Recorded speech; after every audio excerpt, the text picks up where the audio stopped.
Hey everyone, and welcome to RUBIN'S Mind Lab, where we break down the latest research into what it really means. Ever feel like working for democracy takes way more effort than it is worth, especially when it seems like the other side isn't pulling their weight? Well, this new study dives right into that feeling. Researchers set out to figure out if we're willing to put in the work for democracy, even when it doesn't directly benefit our own political team. They looked at us partisans, meaning people who strongly identify with either the Democratic or Republican Party. The big question was this: is democracy worth the effort, and what makes us decide to pitch in? Think about it, doing things that help everyone participate in democracy, like increasing voter turnout, might actually help the other political side more. The researchers wondered if this is why people sometimes check out. When supporting democracy feels like it is only helping the other guys, our motivation might drop, and that can be a real weakness for any democracy. They also suspected that we might have some pretty warped ideas about how much our political opponents care about democracy and how much effort they're willing to put in. We often think they're more extreme or less committed than they actually are. If we believe the other side isn't going to show up or contribute, why should we bother? This can create a spiral where everyone holds back, assuming no one else will act. So they designed a cool experiment called the Pro-Democratic Effort Task. Imagine a game where you can choose to rest and get a small reward, or choose to work for a bigger reward.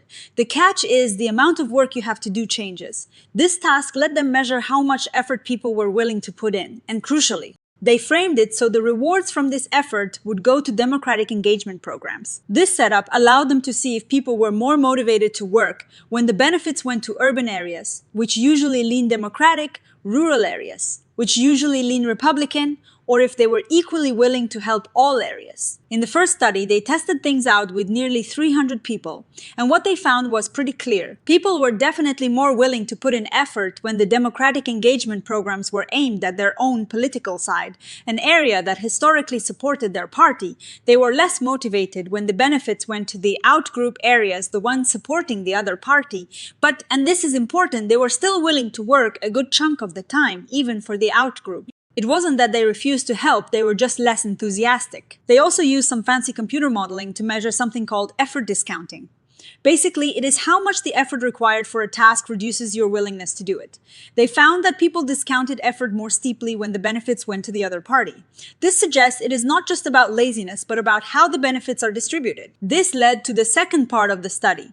If misperceptions about the other side are part of the problem, can we fix it by giving people accurate information? Before playing the game, participants in study 2 were asked to guess how willing people from the opposing political party would be to put in effort for areas that usually support their party.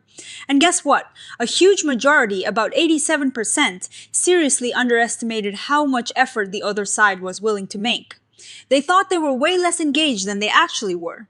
Noticeably, the more politically polarized someone was, the more they underestimated the other side. Then, they randomly gave some people accurate information. They told them, hey, it turns out people from the other party are actually pretty willing to put in effort for areas like yours. The other group got no feedback.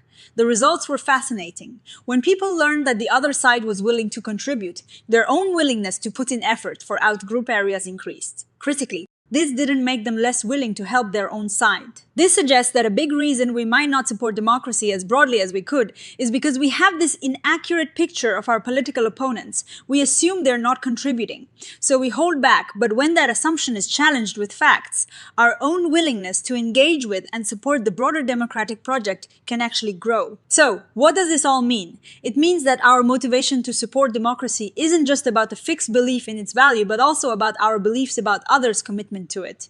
We tend to favor our own political group, but this favoritism is partly fueled by a misunderstanding of how willing our opponents might be to contribute to shared democratic goals. The study highlights a kind of coordination problem in democracy. We need collective effort, but if we think others won't pitch in, we're less likely to volunteer ourselves. The good news is that this isn't a fixed, unchangeable tendency, simply showing people that their political opponents are willing to engage in democratic efforts can reduce this in group favoritism and increase our willingness to work for the common good. And that is a pretty hopeful takeaway. One important point is that even with this in-group bias, people were still willing to work for programs that benefited everyone. This shows that pro-democratic motivation isn't solely driven by partisan goals. Collective benefits can also be a strong motivator. The study does have some limitations, as all good science does. The task itself is a simplified game, so it is not a perfect mirror of real-world civic engagement like volunteering or campaigning.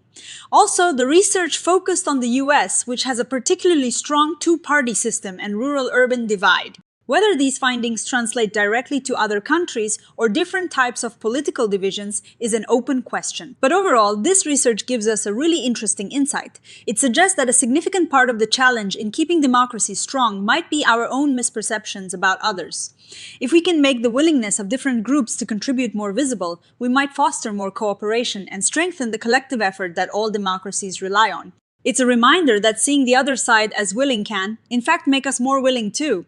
What do you guys think? Does this resonate with your own experiences? Let us know in the comments below. And don't forget to like this video and subscribe to RUBIN'S Mind Lab for more fascinating insights into the human mind and society. Thanks for watching.